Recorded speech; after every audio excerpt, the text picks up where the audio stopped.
as a success of that mission. So I look forward to answering your questions. Suni? Yeah, sure. Just wanted to say thanks to Nick and Alex for coming up and getting us and bringing us home, and thanks to so many who prepared us for our mission. The Commercial Crew program with NASA and Boeing, as well as SpaceX, really got us ready to go. All of the trainers here at Johnson Space Center, the mission control teams all over the country, in Florida to California, so throughout the whole country, as well as what we're doing now. Our teams here are getting us ready to get rehab and get ready to take on new challenges. So feeling good since we've been back almost 2 weeks now. Actually went out and ran 3 miles yesterday, so I will give myself a little pat on the back. Our trainers are rocking it and getting us ready to get back to help out with the new astronauts as they're getting ready for their mission. So the biggest thing I want to say was thank you. Yeah, thank you, Suni. Let me start off with an analogy, a sports analogy. This very difficult job that we take part in, it's a team sport. It encompasses organizations throughout NASA, throughout the country, coming together. The Commercial Crew program, headquarters, the International Space Station program, working together day in and day out behind the scenes, diligently to make all of this work together. And then you couple that with a nation that comes together and it cares about the human spaceflight program and prays for us and what's taking place. It goes beyond understanding, honestly. And then this organization also is incorporated into an international organization that reaches beyond our own borders and brings in the world like no other organization on or off. With any questions? Mark, go ahead. Mark Strassman, CBS News. Welcome back, everyone. Good to talk to all of you again. We're meeting in this auditorium for a reason. There are roughly 60 news outlets represented here, another 120 or so on the phone.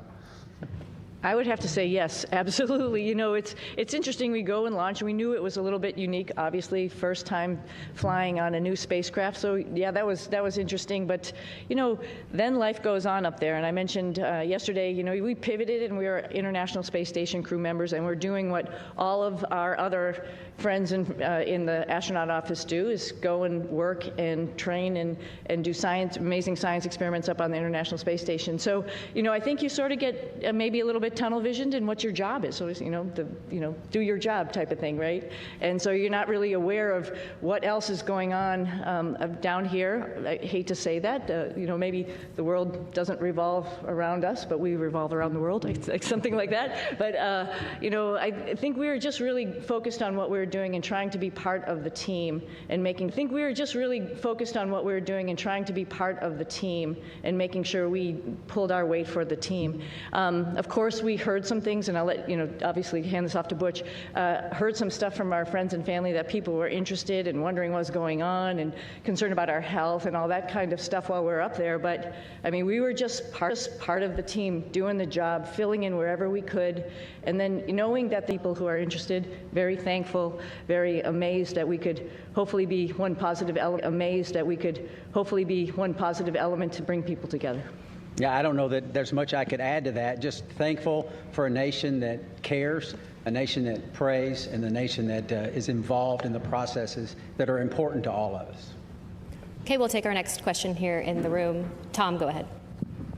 Hi, Tom Costello with NBC News. Again, welcome back. Nice to see you all. Everybody's been thinking about you and worried about you. And I'm wondering, once you got your feet back on terra firma, what's the first thing both of you wanted to do, and were there any foods you were craving after 9+ months? Go ahead, Sam. Oh yeah, I wanted to hug my husband and hug my dogs. And I'll say that in that order. But maybe not. No, I'm just joking. But of course, food, something that's just like for home for me, like something that is very, reminds you of home. And my father was a vegetarian, so I had a good grilled cheese sandwich when I got home. So that reminded me of him. Yeah, certainly embracing the family again, but also the opportunity, and I've already said it a couple of times, is just to say thank you to a nation that got involved in all of this. It makes it special, not just for us, but for I think our nation as a whole. So thank you. All right, we'll take our next question right here in the front row. Thank you. My question's for Suni. When you first got off the plane in Houston, we saw you hug Zena Cardman, and there was a nice exchange. If you could describe what happened and your gratitude towards the crew members who stepped aside so that you'd have seats coming back. Yeah, it's a great observation, so thank you very much. Zena's awesome, Stephanie Wilson, awesome. You know, when this whole thing was unraveling, like my heart went out because it's just sort of like, wow, you're waiting for your space flight, specifically Zena, as her first flight. Like, wow, you know, it's a little bit rough to know that you're going to be moved to a different flight. But at the same time, you know, she is an awesome person, an awesome astronaut. She's going to get the opportunity. And, you know, this just wasn't the right flight for her to be on at that moment in time. And so I just gave her a big, huge hug. I told her that I used her Crew 9 shirt when we were up there for a photo op, but I packed it back up real nicely and put it in her stuff. And, you know, little joking aside, I just wanted to really tell her thank you for taking one for the team. And that's what our office is about. But she needed to have that acknowledgement. Okay, we'll take one more question here in the room, and then we'll head to our phone bridge. Hi, this question is for Sunita. I'm Jeff Saperstone, by the way, from NBC in Boston. A lot of people in your hometown in Needham, they've been watching this Sox. bit by bit, every moment. Yeah, everybody at the elementary school, there was a big watch party for you when you came home. What's your message to them? They've been so anxiously awaiting for you to return. Oh, well, I'm back. First and foremost, we were always coming back, and I think people need to know that. And we're back to actually, you know, share our story with so many people because, you know, it's like you all mentioned, it's slightly unique, and there's some lessons learned to it. And part of that is just resilience and being able to take a turn that was unexpected and make the best of it. And I think that is the biggest thing that I want to, you know, pass down, particularly to kids who think that their life should be the straight arrow to what you want to do, and you're just going to get there. Well, you know, sometimes it takes some turns, some rights and some lefts, and you just keep focused on your goal, and other doors might be open for you. So I think that's the biggest message. All right, we'll head to our phone bridge. Our first question there is from Marcia Dunn with the Associated Press. Welcome back, everybody. Butch, this question is for you. Where do you lay the blame for your Starliner test flight? Clearly, Starliner was not ready to fly when it did. Whom do you hold responsible for everything that happened? Thanks. That is a question that I cannot answer in a couple of comments, but I'll start with me. There were some issues, of course, that happened with Starliner. There were some issues, of course, that happened that prevented us from returning on Starliner. And I'll start with me. There were questions that I, as the commander of the spacecraft, that I should have asked, and I did not. At the time, I didn't know I needed to. And maybe you could call that hindsight, but I'll start and point the finger and I'll blame me. I could have asked some questions, and the answers to those questions could have turned the tide. So blame, that's a term, I don't like that term, but certainly there's responsibility throughout all the programs, and certainly you can start with me. Responsibility with Boeing? Yes. Responsibility with NASA? Yes. All the way up and down the chain. We all are responsible. We all own this. And we are, in this business, trust. You cannot do this business without trust. You have to have ultimate trust. And for someone to step forward and these different organizations say, hey, I'm culpable for a part of that issue, that goes a long way to maintaining trust. So we're not going to look back and say this happened or that happened and that person's or that issue or that entity's to blame. We're going to look forward and say, what are we going to use our lessons learned from this whole process and make sure that we are successful in the future. This is a tough business. The analogy about it, it's always a curvy road. It's never straight in this business. And minimizing those curves and being systems and processes in effect to prevent some of these curves is what we have to do as we leave low Earth orbit and go beyond to the moon and beyond that. So we're going to look forward, and that's the focus. All right, our next question on the phone bridge is from Anthony with Spectrum News. Hello, welcome back, everyone. It's nice seeing everyone return healthy and safe. I have a question for both you, Suni, and Butch. Given the opportunity, would you guys go up on Starliner again? Yes. Because we're going to rectify all the issues that we encountered. Yeah. We're going to fix them. We're going to make it work. Boeing's completely committed. NASA is completely committed. And with that, I'd get on in a heartbeat. Yeah, I would agree. The spacecraft is really capable. There were a couple things that need to be fixed, like Butch mentioned, and folks are actively working on that. But it is a great spacecraft, and it has a lot of capability that other spacecraft don't have. And to see that thing successful and to be part of that program is an honor. Yeah. Our next question is from Jackie with the Times of London. Yes, hello, and welcome back to Earth. I wondered about the stuck, stranded, marooned narrative, and to what extent were you aware of that narrative playing out around that down here, and has that been frustrating for you to have to address? Thank you. I'm sorry, that was a little garbled. The stuck maroons Oh, stuck maroon. Oh, the stuck maroon narrative. We heard about that. Yeah, we heard about that. Somebody mentioned that. We've said this before. We had a plan, right?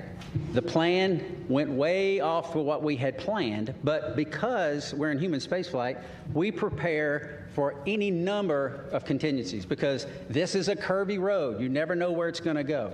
We prepare for this.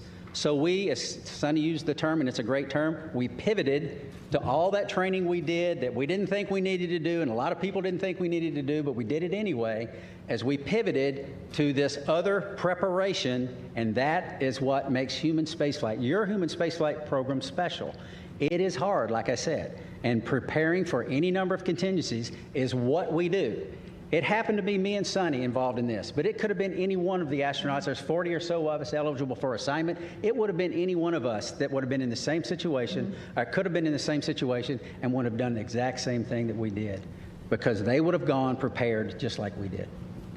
Yeah, and one addition to that, this is a lot bigger than, Butch and myself, like we've talked about already. This is the International Space Station program, and there's a lot of, wheels that are turning and wickets that we have to go through to get people up to the International Space Station to do all of the amazing science that we're doing up there. We recognize that, we know that, just like anybody else in the astronaut office, and we came, as Butch has mentioned before, prepared, and we were ready to do that pivot and be part of that bigger thing that's not just about us, knowing that everybody on the ground, there's a huge team of people, like I quickly mentioned in my quick thank you, but there's a huge group of people who are looking at the whole program and understanding how and what was the best time and way to get us back home. We knew that, and we were ready to wait until that decision was made, and that was fine. And I'll also add that we're grateful for people that, I don't think they were looking just at us when they make recommendations. We can do this, we can do that. They're looking what's best for the human spaceflight program, for our nation's goals. They're not looking just about Suni and Butch. And we appreciate those entities that do that and reach out and say, hey, we can do this, we can do that, we can do that. And NASA says, hey, we got a plan, we came prepared, here's what our plan is, and we think this is the best plan because it doesn't disrupt the flow of how these missions lay out. So, and that's the one we went with. All right, we'll take our next question here in the room. Andrea, go ahead. Thank you guys for being available today. So your mission became unusually political. Given your experience, do you think other astronauts are going to get nervous that they could be caught in the middle of a political fight? And is there a point where, this starts to jeopardize safety of a mission when you start looking at all these politics that come into play? Thank you. I think Nick's got some good insight on that. Good job.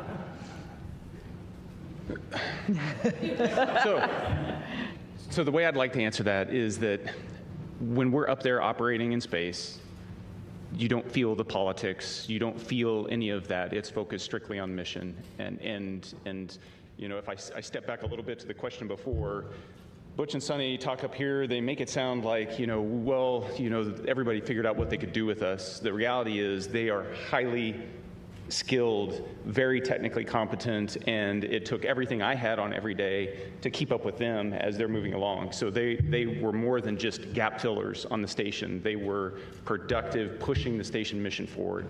And Suni was the station commander, so she was calling the shots.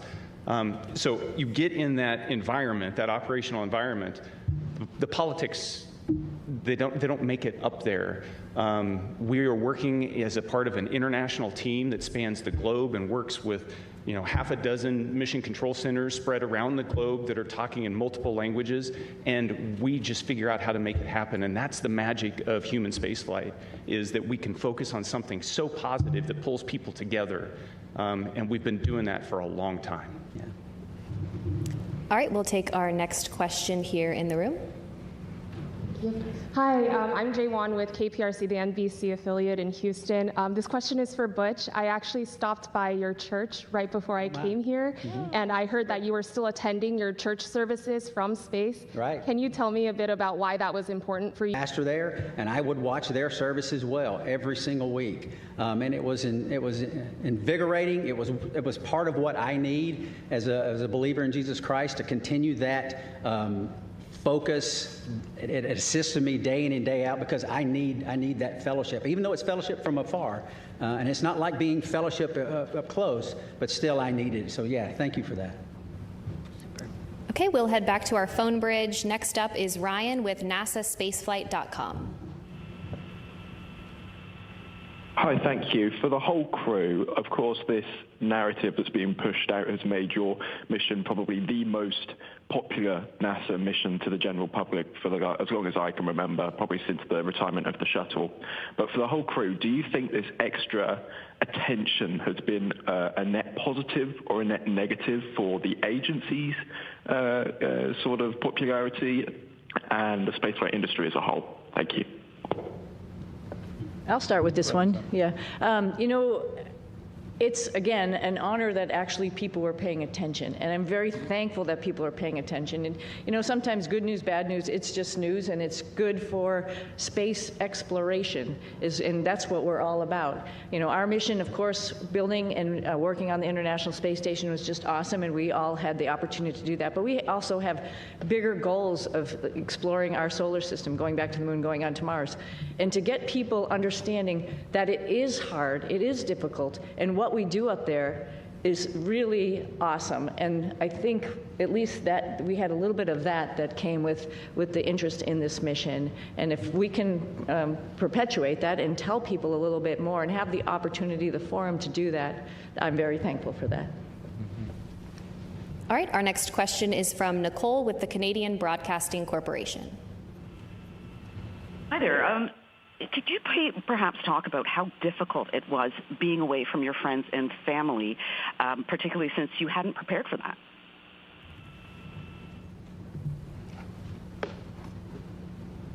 Difficult. Yes, I would say it was difficult. It wasn't in the preparation, but in my family, we talk about these possibilities. We discussed all of this. We never said we were going to be gone for 9 months. But it turned out that way. But the discussions we had, and it's not just discussions prior to the mission launch. This is the way we've trained our daughters from the time they were born, because their dad isn't a unique occupation, right? This is not the norm leaving the planet.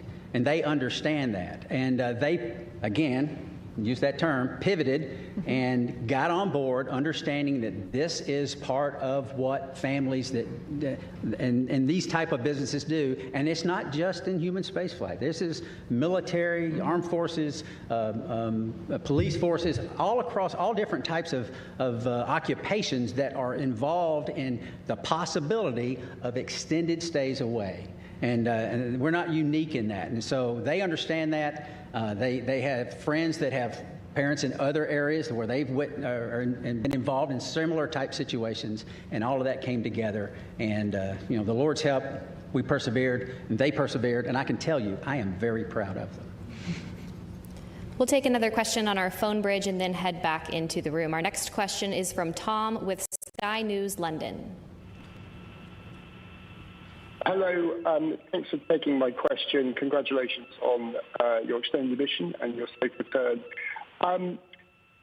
Although the political situation around this did bring a lot of attention to space and to the International Space Station, some of the statements that were made during your stay up there caused embarrassment to NASA, forced them to make corrections to statements.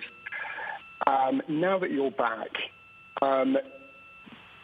did the politics around your stay make a difficult situation worse?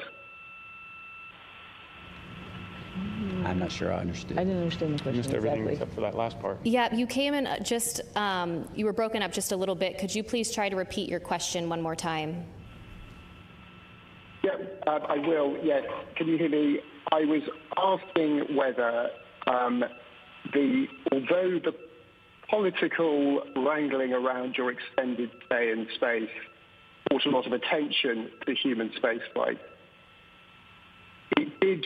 Some of the political statements raised caused embarrassment to NASA, forced to make denials about various things that were offered and not offered, and sometimes to your astronaut colleagues. Did the politics around your mission make a difficult situation worse? Yeah, thank you for the question. I talked about how the politics kind of, they don't make it up there when we're trying to make operational decisions. So as the commander of Crew 9 responsible for the safety of this crew and getting them back safely, I can tell you that the entire time up there, I launched with that singular objective of showing up to the station and having to integrate Butch and Suni into a crew with Alex and myself.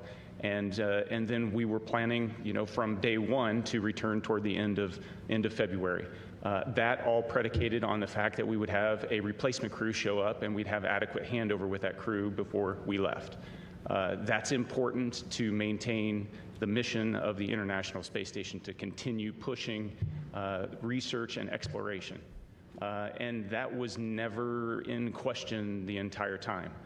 There were a lot of options that were discussed, and the ground team and the team on the ground, we've alluded to it a couple times already, is gigantic, and everybody was working with singular focus on how do we end the Crew 9 mission at the right time and maintain the safety and the success of the space station mission. Launching in September, given all the unique dynamics surrounding this mission, and coming back originally targeting the end of February and hitting the middle of March, that's pretty much on target if you look at the track record of human spaceflight. It's dynamic, it's challenging, the weather doesn't always cooperate, but we figure out how to make it work. All right, we will take our next question here in the room. Fox 26 here in Houston. Welcome back to H-Town. Suni and Butch, both of you all have a long history of being active and athletes, but with that being said, obviously you all spent nearly 9 months in space. What does that recuperation and recovery process look like getting acclimated back here to Earth? I'll start. I can tell you we have a group of individuals, astronaut strength conditioning and rehabilitation specialists.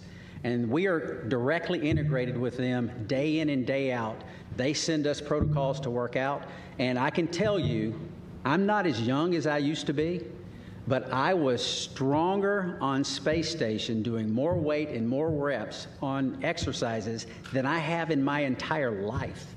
Because this group of professionals work to get us stronger and stronger and stronger. We're trying to minimize muscle atrophy, minimize our bone loss. So if we go to other planets, the moon and other planets in the foreseeable future, that we will be able to function when we get there. It's a whole science built around this team of individuals that are working to help us better understand human physiology and what zero gravity does to it and how we can mitigate the effects of the bone loss and the muscle atrophy. So day in and day out, I worked out every single day. We went into quarantine on the 22nd of April.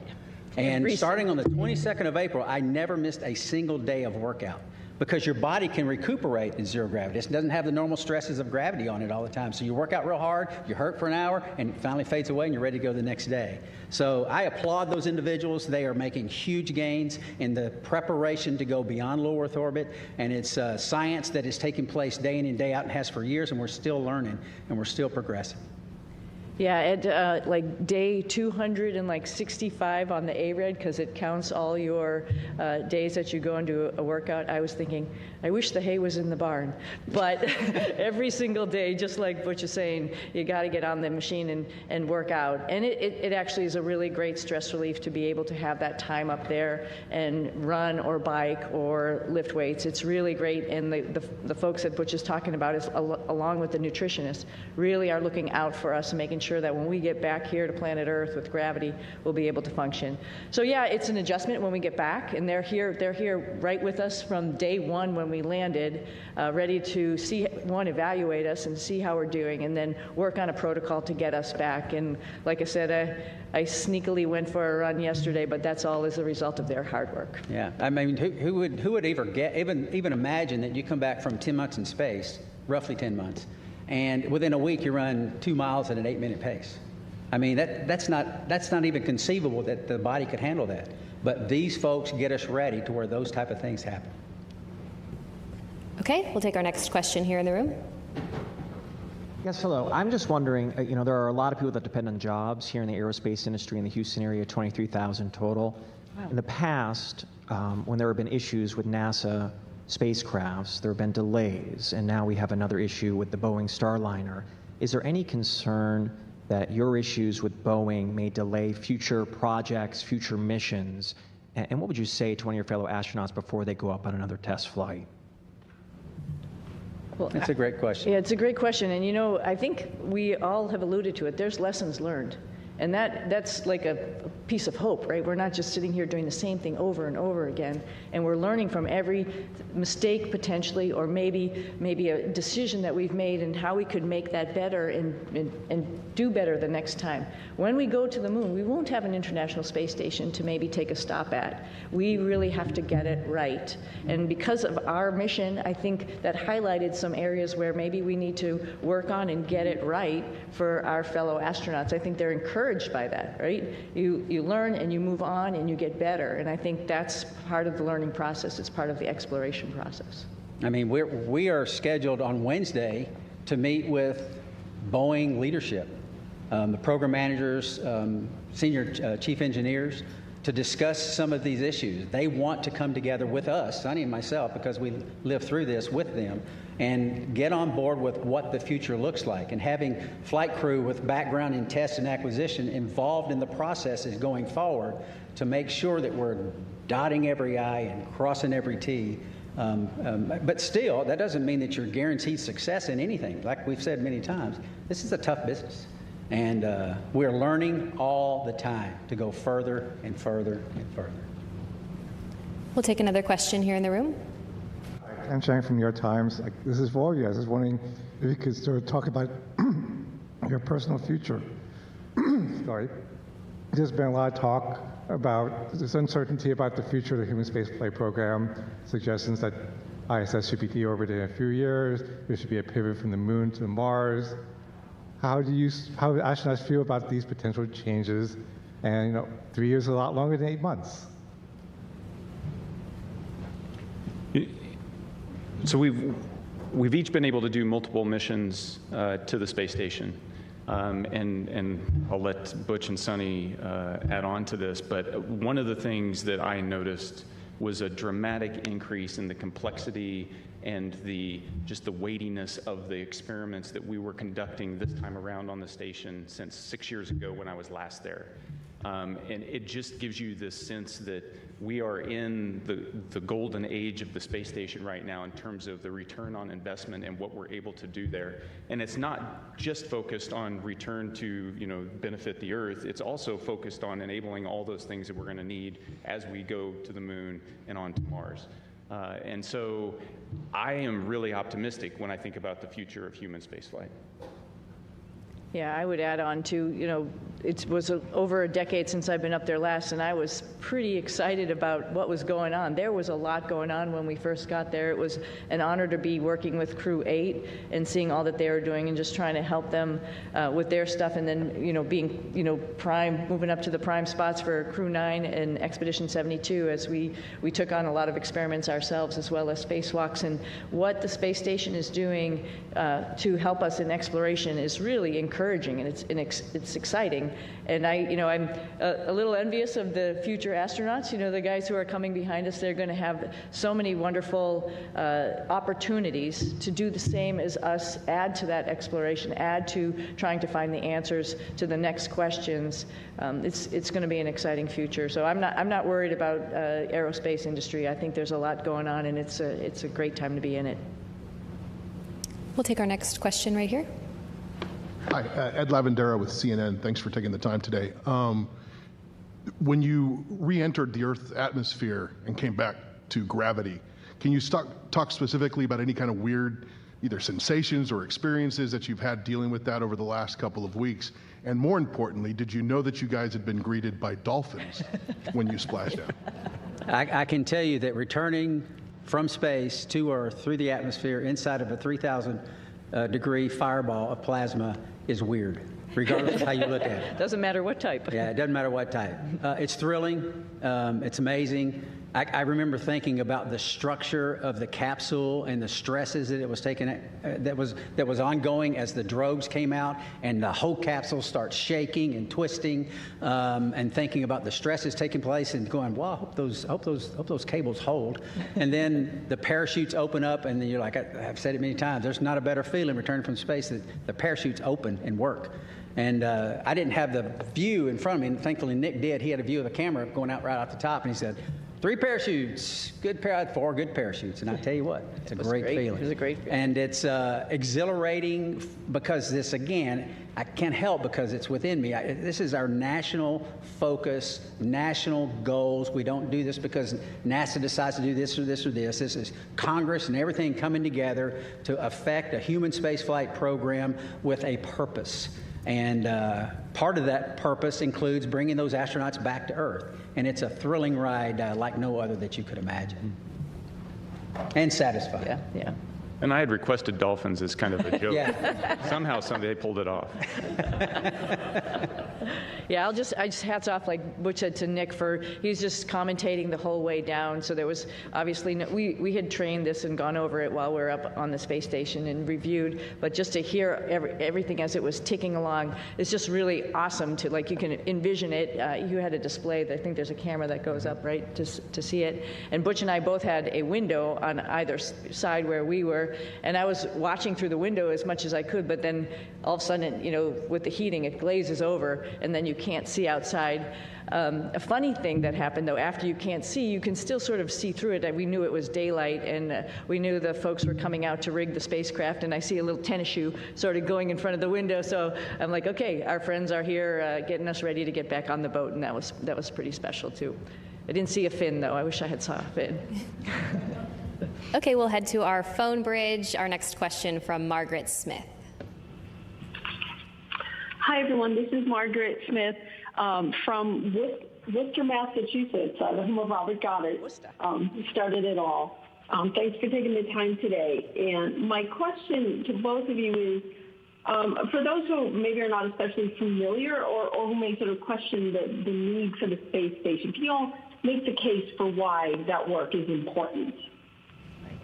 Why the station work is important. Why the space station is important? Oh, the space station is amazing, right? So just sort of like we've talked about a little bit earlier in this conversation, so we're doing a bunch of stuff like Butch alluded to, physiology, understanding what happens to humans as they're in space for a longer period of time.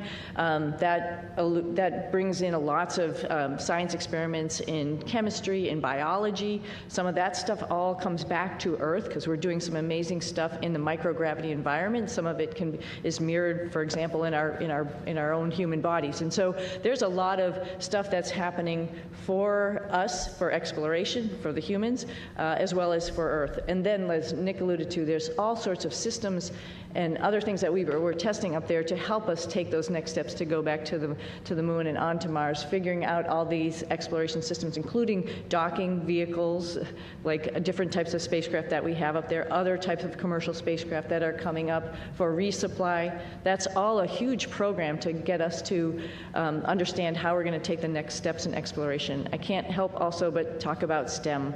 I mean, all of this is STEM, right? Science, technology, engineering, and math, and I'm hoping the work that we've done up there also encourages the next generation of kids to understand that how important that is and how they can become involved. We did lots of experiments up there with kids and universities and companies, trying out new guidance, navigation, control algorithms and robots that were flying inside the space station, competitions, for example, for them.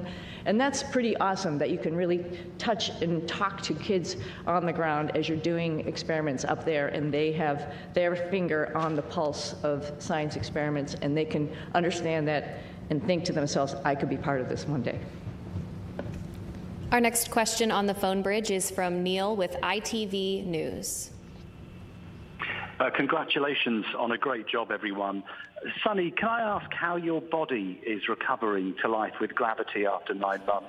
And Butch, what's your message to others from your experience, the delays that you guys faced, and any lessons in patience for the rest of us down here? Oh, I think I'm doing okay.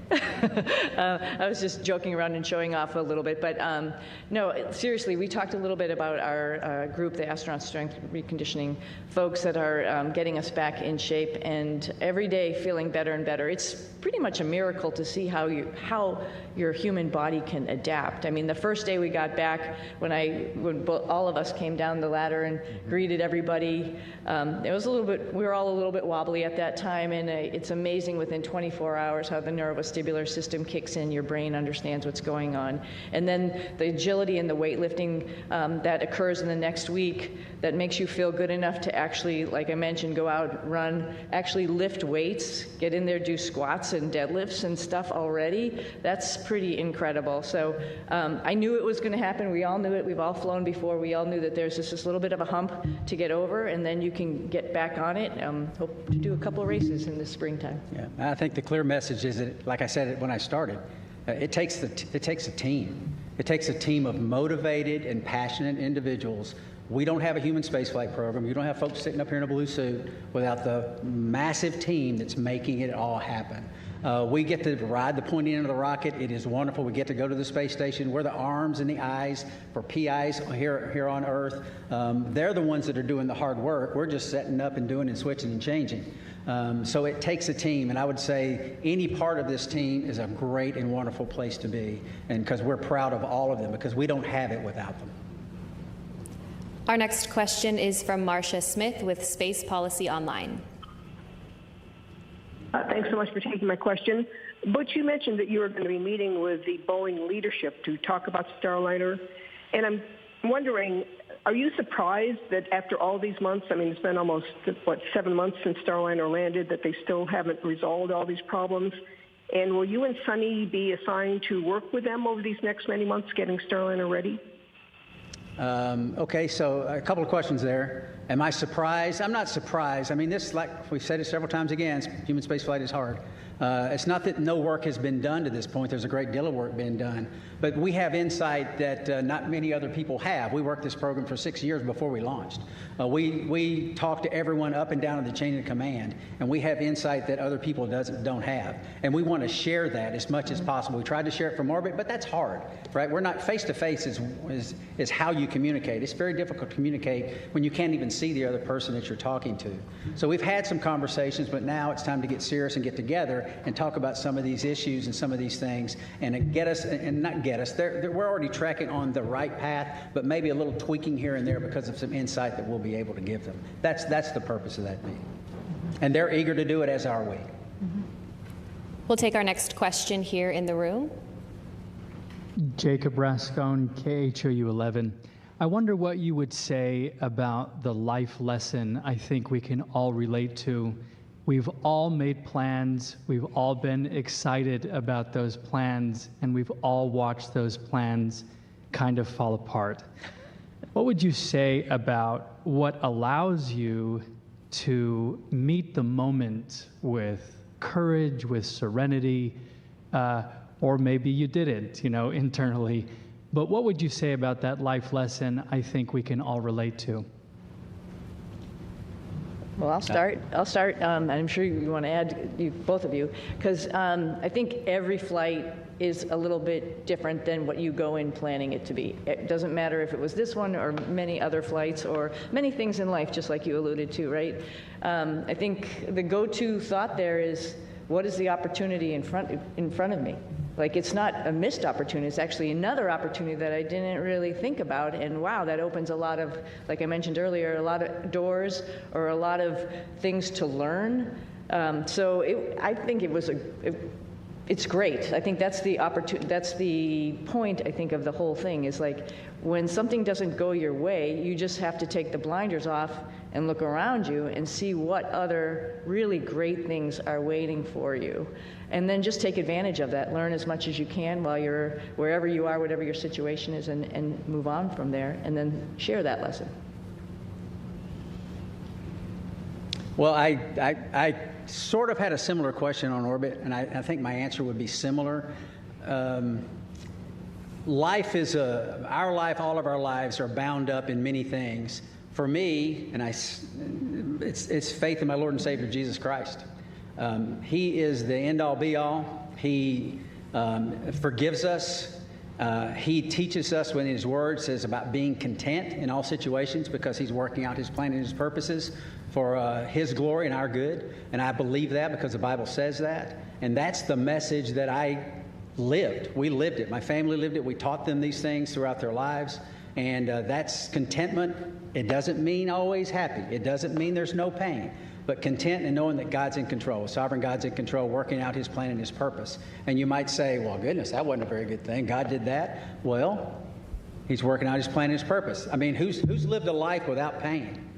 I mean, no one. That's the nature of existence. Who's lived a life without sorrow? Who's lived a life without challenges? It grows us, we learn from it, and that's the focus that I try to take from it. Is what's the Lord trying to show me? And what's He teaching me?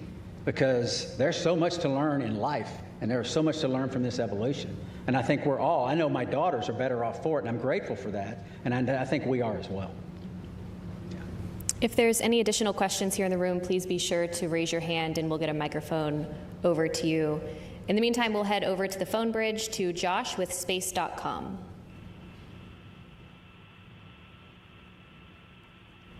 Hi, Josh Dinner. Thank you all so much for doing this. This question's for all three of you. What were the most out of this world and your favorite experiments or tech demos you got to be a part of on this mission? And for Williams and Wilmore specifically, did the extension of your mission create any new opportunities for experiments or research that was not originally planned for the expedition? You start. Sure. So while I was up there, we performed about 150 different experiments. Of those, the ones that you know the most about are the ones where you end up being one of the guinea pigs in the experiment. So there's about a dozen different experiments where we were doing things to me and seeing how my body adapted. Whether that was a vascular aging experiment where we're measuring how stiff my arteries get because life in space tends to manifest itself as accelerated aging, and so we can better understand how the human body responds to that and hopefully provide some treatments on the ground to help with problems that as you get older you encounter.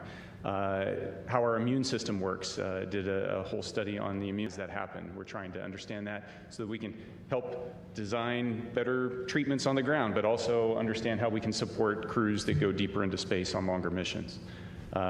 Probably one of the most shocking experiments. Butch and Suni got to watch me wire myself up to muscle stimulation pads and shock myself and trying to figure out how do we keep our muscles strong when we don't have access to all the equipment we have on the International Space Station, because as we go to the moon and on to Mars, that's a lot of extra mass, and if we can do it with smaller equipment, maybe that works. The side benefit of that is anybody that's been bedridden on the ground, that's also a treatment for how you can support somebody that's been kind of tied to a bed for a long period of time and help keep them healthy.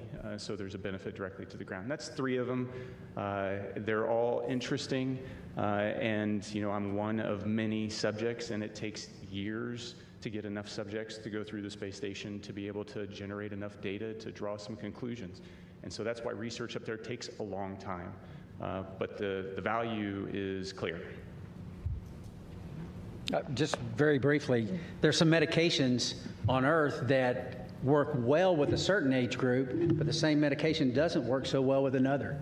So it's a capillary flow experiment to try to understand how that medication is flowing through our bodies, and maybe there's something we can figure out as to why those things are. And we're trying to figure that out. And that's very beneficial, obviously, to mankind, and may benefit some of our families one day. Yeah, and I just want to highlight some other science that's going on up there, because we have just an amazing person, Don Pettit, who's up on the space station getting ready to come home. And every day he's up to something and just trying to highlight what microgravity does and how it is, as well as amazing photography, which I'm sure a lot of you have probably seen out there. And the fact that he can take a picture of a red sprite or a blue jet and have a picture from the space station looking down on a lightning cloud is just incredible, and it enlightens all of us into what is actually going on in the universe. And that's just simply because he's curious. And that is something that's actually, like I said, we're sharing and we're showing off to everybody, like, wow, you know, we think we know what's going on, but we really don't. And if you just open your eyes and make some observations, like Don does every morning at 4 a.m., we'd learn a whole lot. Yeah, Don's, it's a great place. Don's taking potatoes he's growing and the nitrogen produced in the roots of the potatoes to nourish the peanuts that he's growing. I mean, it's pretty special. He's a special guy. He's awesome. Our next question on our phone bridge is from Robert Perlman. Hi, for Butch and Suni, you're now the first astronauts to fly on both Starliner and Dragon, admittedly one on the way up and one on the way down. Was there anything about either spacecraft that you found you liked more about the other that stood out as a feature, especially in terms of crew amenities? More Velcro on SpaceX, on Dragon. That's a crew amenity. That's a crew amenity, which would be We've talked nice. about Yeah, that. yeah, That's why I said it. Yeah. You know, they're both unique and they both have their purpose and made to do the same thing, but I think what's really cool is, you know, give a problem to two different people and see how they solve it. Starliner is a really awesome spacecraft, like Butch had mentioned, with the integration of manual control as well as automation, as well as its vision systems. Dragon is a very comfortable spacecraft that tells you what it's doing, which is very nice, versus having to interpret displays as we have done throughout the space programs with, you know, former programs, including shuttle. So they're both different, they're both unique, they both have their place in history. Very honored to have had that opportunity to see both of them close and personal and ride them both. I don't know if I have a preference, honestly. They're both great for different reasons. Our next question on the phone bridge is from David Curley. Thank you very much. Butch, you mentioned lessons learned. Suni, you mentioned earlier about the ability of the Starliner. When you meet with Boeing, what is the overarching message you'll deliver to the company? We don't have enough time to go into all that. If you understand the spacecraft that we have now, we have Dragon, we have Orion, and we have Starliner. In my opinion, Starliner has the most capability when you think about its ability to maneuver automatically. You think about its ability to maneuver manually in all phases of flight. And then we have a mode, if those modes have failure modes, we have a backup mode where we can go directly from controllers to the reaction control system jets and maneuver the spacecraft. There's no spacecraft that has all of this capability. I mean, I jokingly said a couple of times before we launched that I could literally do a barrel roll over the top of the space station. I would never do that, but you can in this spacecraft. It is very, very capable. If we can figure out a couple of very important primary issues with the thrusters and the helium system, Starliner is ready to go. We have to do some tests. We have to do some integrated tests. We have to bring it all together in a process of qualification that is not going to happen overnight, but it has to take place. And Starliner will be right in line with the number of missions that Dragon and affect what it is designed to do. And that's ferry crews to and from the International Space Station and cargo. And I think that very quickly we can get on that track, and that's part of the discussions that we'll have. Mm-hmm. Our next question is from Carolyn with Fortune Magazine. Hello, thank you, and welcome home. Can you share maybe any special times or conversations you've had just with family or friends since you've been home? Conversations you've had with family and friends since you've been home? Since we've been home. Well, for me, it's making plans. My family had been making plans while I was gone because we thought we were only going to be gone for about a week and a half, 2 weeks or something. And so there was definitely plans throughout the summer. There's plans throughout the fall.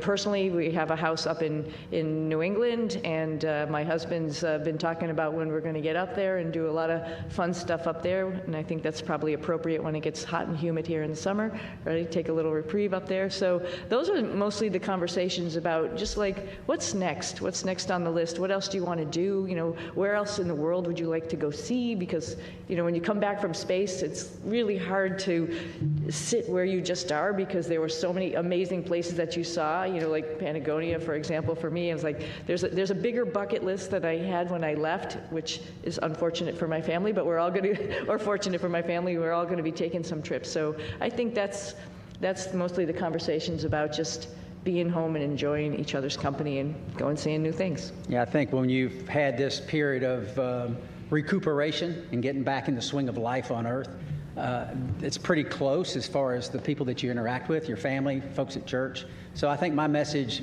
at least in the short term here, has been thank you for the support of us. Thank you for the support of my family, but then it goes beyond that to my home state of Tennessee. There's an immense amount of support by my family there and friends there, and the whole state, as a matter of fact. Tennessee's a wonderful state.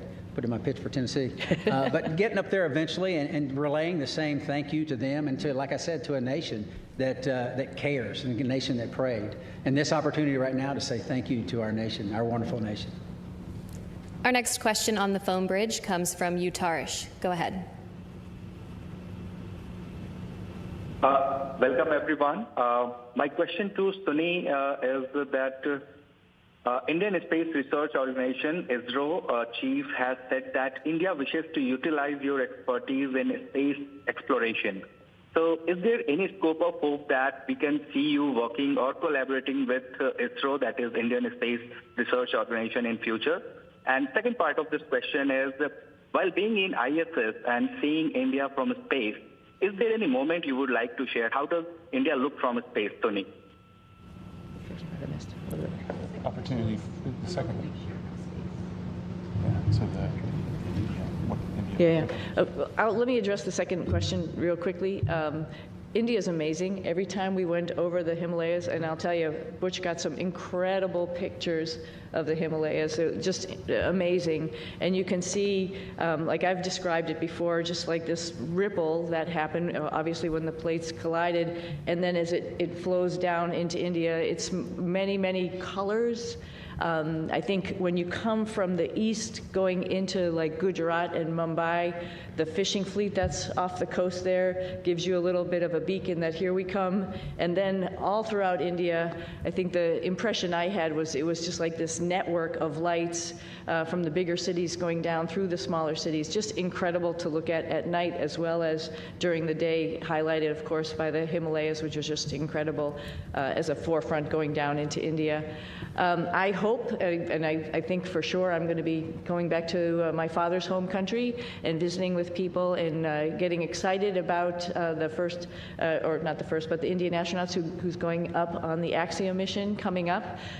Pretty awesome. They'll have a hometown hero there of their own that will be able to talk about how wonderful the International Space Station is from his perspective. But I hope I can meet up at some point in time and we can share our experiences with as many people in India as possible, because it's a great country, another wonderful democracy that's trying to put its foot in the space countries, and we'd love to be part of that and help them along. Do you plan to take your crew members on that trip with you? Absolutely. You might stick out a little bit, but that's okay. We'll get you all primed with some spicy food. We'll be good. Okay, we have time for one final question on the phone bridge from Jim Siegel. Everybody, Jim Siegel here from Florida Media Now. Thank you for taking my question. Butch and Suni, you missed a couple of holidays while you were back up at the International Space Station, Christmas and Thanksgiving. I wondered whether you have done or are planning to do anything special with your family and friends for those holidays. Thank you.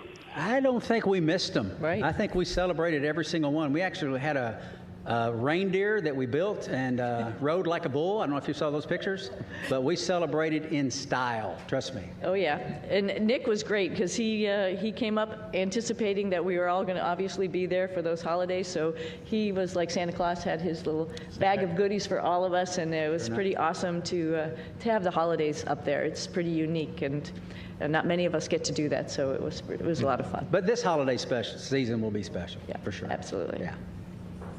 All right, that's all the time we have for today. Thank you for joining in on our news conference today, and thank you for your continued interest in NASA's SpaceX Crew 9 mission. We'll see you next time.